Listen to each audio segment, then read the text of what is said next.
It was the evening of May 6, 1937. The skies above Lakehurst, New Jersey were calm, the air thick with anticipation. A crowd had gathered at the Naval Air Station to witness the arrival of a technological marvel, the German airship LZ-129. The Hindenburg. It was the largest aircraft ever built, a floating palace in the sky and the pride of Nazi Germany. But within moments, this symbol of progress would become a fiery wreck, and its destruction would mark the end of an era. The Hindenburg was more than just an airship. It was a statement. At over 800 feet long, it dwarfed anything that had ever flown before. Its sleek aluminum frame was covered in a shimmering silver fabric, and its tail fins bore the unmistakable swastika, the emblem of the Nazi regime. Inside, it was a luxurious vessel, designed to carry passengers across the Atlantic in style and comfort. There were dining rooms, lounges, promenades with panoramic windows, and even a smoking room, an ironic feature, considering the ship was filled with over 7 million cubic feet of hydrogen gas. Originally, the Hindenburg had been designed to use helium, a non-flammable gas. But due to political tensions and a U.S. embargo on helium exports to Germany, the Zeppelin company was forced to use hydrogen, a cheaper, more dangerous alternative. The decision would prove fatal. The Hindenburg was the flagship of Germany's Zeppelin fleet, operated by the Deutsche Zeppelin Reederei.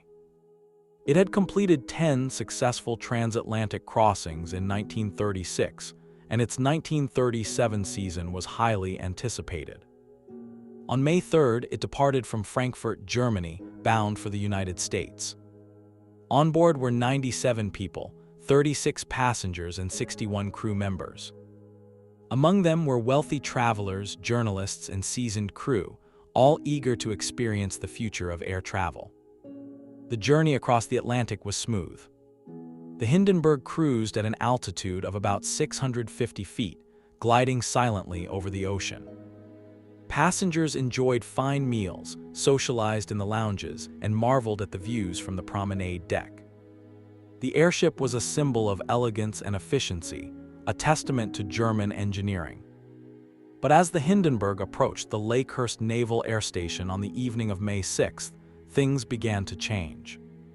Thunderstorms had delayed the landing, and the crew waited for clearance. Finally, at around 7 p.m., the ship began its descent. Ground crews prepared to receive the mooring lines, and spectators watched in awe as the massive airship hovered overhead. Then at 7:25 p.m., disaster struck. A sudden burst of flame erupted near the tail of the Hindenburg. Within seconds, the fire spread, engulfing the entire ship in a roaring inferno. The hydrogen-filled gas cells ignited in a chain reaction, and the once majestic airship collapsed in a heap of twisted metal and scorched fabric. The entire catastrophe unfolded in just 32 seconds. Radio broadcaster Herbert Morrison was on the scene to cover the landing. His live recording captured the horror in real time. His voice, cracking with emotion, cried out, "Oh, the humanity," a phrase that would echo through history.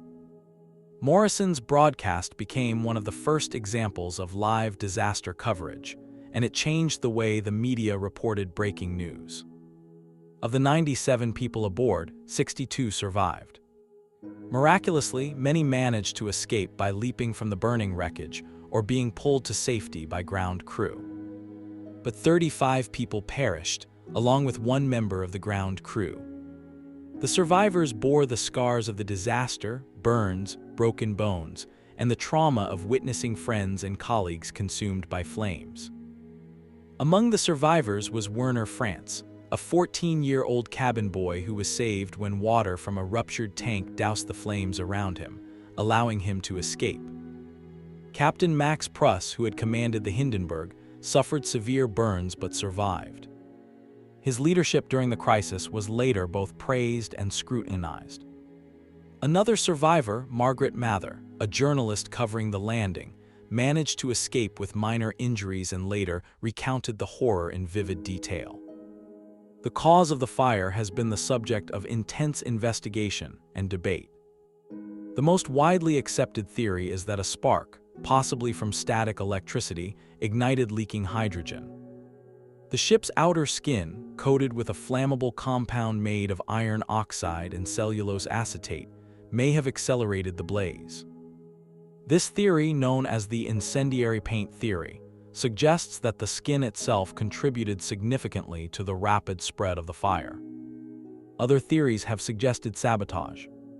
Some point to the political climate of the time, with tensions rising between Nazi Germany and other nations.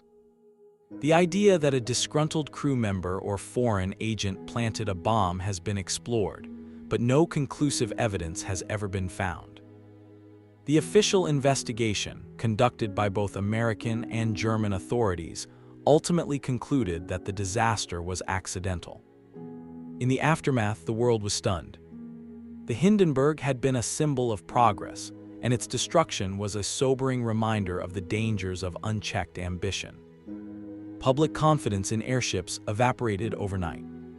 The Zeppelin Company quietly retired its fleet, and the age of the rigid airship came to an end. But the story of the Hindenburg is more than just a tragedy. It's a tale of innovation, risk, and the pursuit of progress. The airship represented the cutting edge of aviation technology in the 1930s. It was a product of its time, a time when nations were racing to conquer the skies, and when the line between triumph and catastrophe was razor-thin. The Hindenburg was also a tool of propaganda.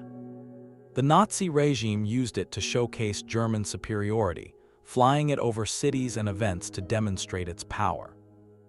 Its destruction was not just a technological failure, it was a symbolic blow to the image of invincibility that the regime sought to project. The disaster also had a profound impact on aviation safety. It led to increased scrutiny of aircraft materials, fueling systems, and emergency procedures. The use of hydrogen in passenger aircraft was abandoned, and helium became the standard for future airships. Though the rigid airship faded from use, the lessons learned from the Hindenburg shaped the development of modern aviation. In the years that followed, aviation shifted toward heavier-than-air craft, airplanes that could travel faster, farther, and more safely. The jet age was on the horizon, and the Hindenburg became a cautionary tale, a reminder of the risks of relying on volatile technology. Today, the charred remains of the Hindenburg rest in a hangar at the Naval Air Engineering Station in Lakehurst. A memorial stands nearby, honoring the lives lost in the disaster. The site is a place of reflection, a reminder of the day the sky burned. The Hindenburg disaster remains one of the most iconic moments in 20th century history. It has been the subject of books, documentaries, and countless investigations. Its image, frozen in photographs and film, continues to captivate, not just for the horror of its final moments, but for what it represents. The fragility of human ambition and the cost of pushing the boundaries of technology. In popular culture, the Hindenburg has been referenced in films, music, and literature. The 1975 film The Hindenburg, though fictionalized, reignited public interest in the disaster. The image of the burning airship has become a symbol of catastrophe, often used to represent sudden and dramatic failure. In the end, the Hindenburg was more than just a ship. It was a dream of conquering the skies, of connecting continents, of building a future where distance was no longer a barrier. That dream ended in flames, but its legacy endures. The story of the Hindenburg is a story of hope, of tragedy, and of transformation. It reminds us that progress is never without risk, and that even the most magnificent creations can fall. But it also reminds us of the resilience of the human spirit, the courage of those who survived, the determination of those who learned from the disaster, and the enduring quest to reach higher, fly farther, and build a better world. The Hindenburg may have fallen, but its story continues to rise, carried on the winds of history, a testament to the heights we strive for and the lessons we must never forget. Thanks for watching. If you learned anything, Or if I at least entertained you today, please consider hitting the like button and subscribing. The almighty algorithm decides who gets recommended my videos based on the amount of views versus likes and subscriptions. I wish I didn't have to ask, but please do consider pressing like and subscribe.